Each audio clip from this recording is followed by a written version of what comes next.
Go ahead. All right, so this is the last lecture on modern mating in America, also looking at some trends across the globe. And the last trend historically is that sexual fidelity has typically not been expected from males. And do not look at me during this lecture. Because people always go like, oh, that's you. You're the one cheating. It's like, no, I'm not. And what we find here's what's really intriguing. You can go across the globe, like David Buss, and you can ask cultures, how important is it that your partner be a virgin when you're married? Right, so you can go on a scale of 1 to 5. Unfortunately, I can't show y'all's votes today, so I could do them, but then I'd have to just lie to y'all about what they do. Oh, you want to do? Yeah. All right, since I have to go old school and draw out y'all's responses. All right, so if I were to say, we're going to have our scale of A, B, C, D. I'm not giving y'all the middle one. So it is unimportant, you don't care, versus essential. Like, absolutely essential, you won't marry him or her, or both, if they're not virgins. Males. How important is this? Females, you're about to get the exact same question. Males, how important is this in your world? It's always going to be just anonymous. There's going to be one male responding. All right, 5, 4, 3, 2, 1. Alrighty, females, the exact same question.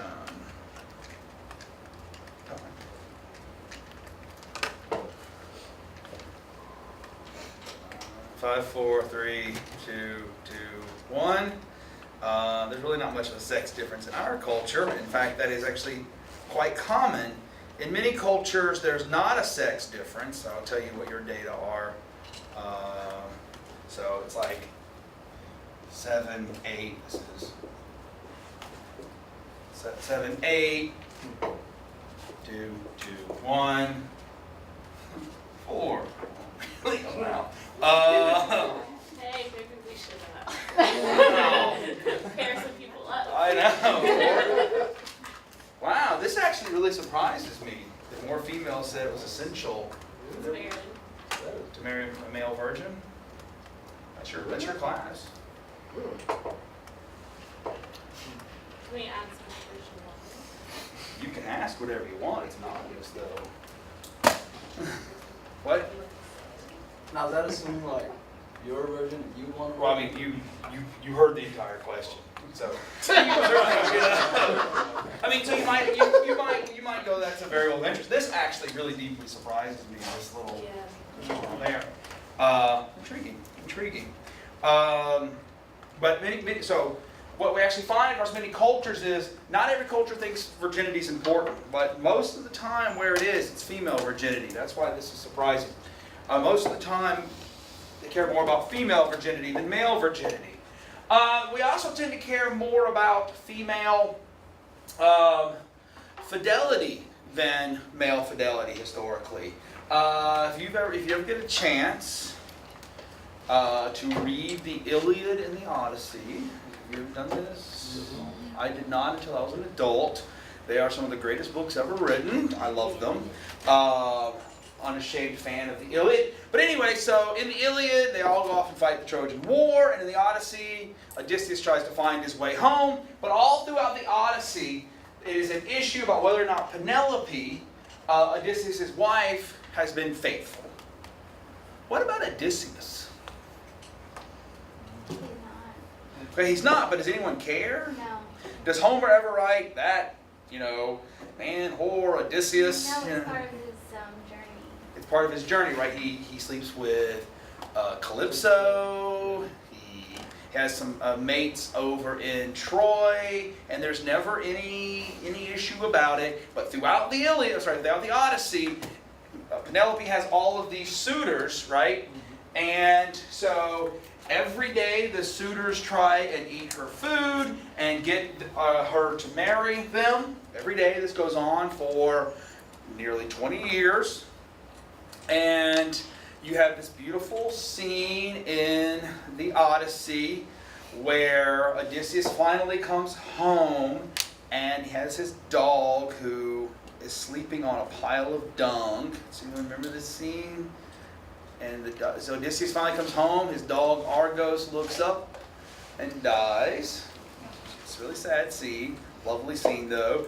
But he goes in and finally he sees what's going on with the suitors and Penelope. And what Penelope was doing every single day, she's like, I will marry one of you as soon as I weave my father a burial shroud.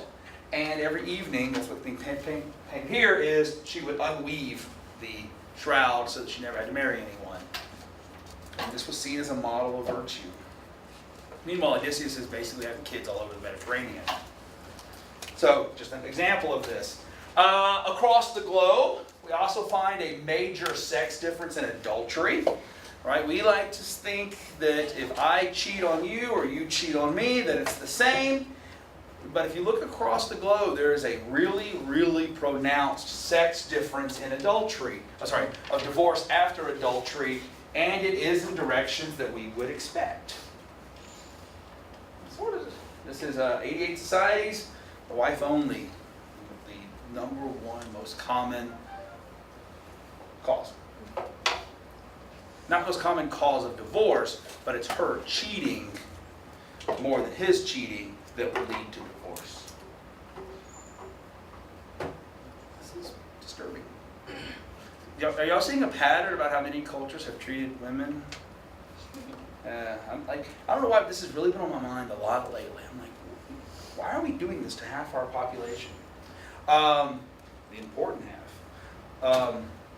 If you're curious, you can actually go down. They actually make a list of these kind of things about cause for divorce. So it's like adultery, lack of virginity, infertility, economics, in-laws, and you can sort of go down. Well, in-laws can be a huge, huge issue. Oh, yes. Yeah, in-laws could break your relationship if they hate you. What? If they don't mind their business. Yeah, if they don't mind their business, because it's like when you're all going to get married, then when you're all going to have kids, and why doesn't this one look like you? And, that actually never happened. All right. Also throughout history, males have tried to monopolize female sexuality. How might males monopolize female sexuality versus vice versa? Well, let's see. How many... Okay, so we can do this one. When I say harem, who is in it? Women, right? There are no male harems. What we do see throughout history is that males have had harems, males have had concubines. Throughout history, I feel, to me, just look that way. Because you have this look like I'm a bad person. Like I'm saying, throughout history, I have had concubines. I have had multiple spouses, and I divorce them whenever they look at us. That's the look you're giving me. Right? We've had concubines. If you go throughout the Jewish scriptures, and I give you this example because there's a debate going on in our culture where people are talking about, let's get back to traditional marriage, and I'm thinking, okay, that's awesome. Let me find my second wife. I have to also find the first one. Okay, sure. Right? But like, I can have two? And some concubines? Let's get back to traditional marriage. Right? No? Okay, what do we mean when we say traditional marriage? And we go one and one, but well, there's this wonderful book by Stephanie Kuntz. It's a different one than marriage, and she calls it The Way We Never Were. And what's awesome about this book is she's like, we paint this one picture of time and go, this is the way things should be all and forever. And she goes, we weren't even that way then. And this is one of those ones where we pick this slice of time and we go, and this slice of time was one and one. And make that as if it's this universal, but... Didn't you also write the Mayberry effect article? What? Mayberry effect article? Mayberry effect? Mayberry effect? Maybe. It's not ringing bells. Okay, somebody look down and go, is my phone off? Just a little switch, a little notch. You can turn it off, because apparently somebody wants to talk to you right now. They're like, they probably think you're cheating, because it's the middle of our lecture. Oh, I don't know what's going on. But like, you're listening to a lecture on cheating. Is that what you're doing? All right. If you go, this is actually something really cool. And I was very, very privileged last fall to be able to spend several months studying the Jewish epic and the history and anthropology and so forth. And there's this beautiful scene that is the foundation of two world religions, right? Foundations of Judaism and Islam, where Abram, later called Abraham, is married to Sarai, later called Sarah. Apologies for the name changes, that's not me. And Abraham and Sarah are married, but Sarah can't conceive a child. And then Sarah gives her slave to Abraham to have sex with. We think that's odd, that's sort of intriguing. Why would she do that? Apparently she was legally required to. We have marriage contracts from that time period, from that area, where in the contract it was, if the woman can't conceive, she has to provide the man with someone else. And the history of Islam and Judaism have diverged depending on which one you think is the main child, right? Ishmael or Isaac. Imagine that's in your current marriage contract. Oh, here's some other cool stuff. I have two brothers, and let's say my eldest brother got married, had no kids, and died. Anyone know what my second brother would have been required to do? Marry her. And if he were to die, I'd be stuck with it. I have to marry her. No, we think our current one male, one female is the way it has always been. This is not at all true. Just What? a question. Yeah. What if other two brothers are married? What? What if other two brothers are married? Then I can have more than one. So still you have to marry her? I would still have to, because the idea is now she's a part of our family. And I would have to have a child with her to perpetuate. I believe the law was written something like, if he dies without leaving an issue or a child, I would have to have a child with her that would be considered as his child, but I would raise him or her. So it's about continuing the line. This is actually what underlies, there's a story in the Jewish epic, this guy named Onan.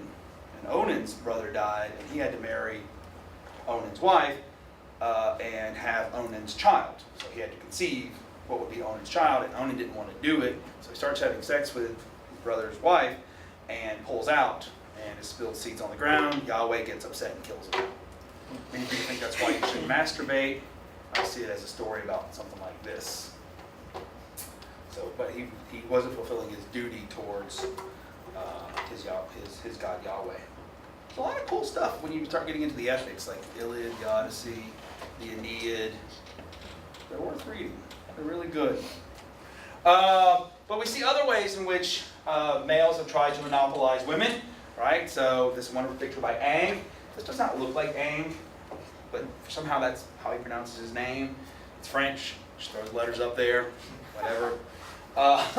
Turkish bath, right? Where this is sort of more of a male fantasy. Oh, if I only had 100 women that I could pick from at any time, or maybe I'll just take 3 and not be greedy.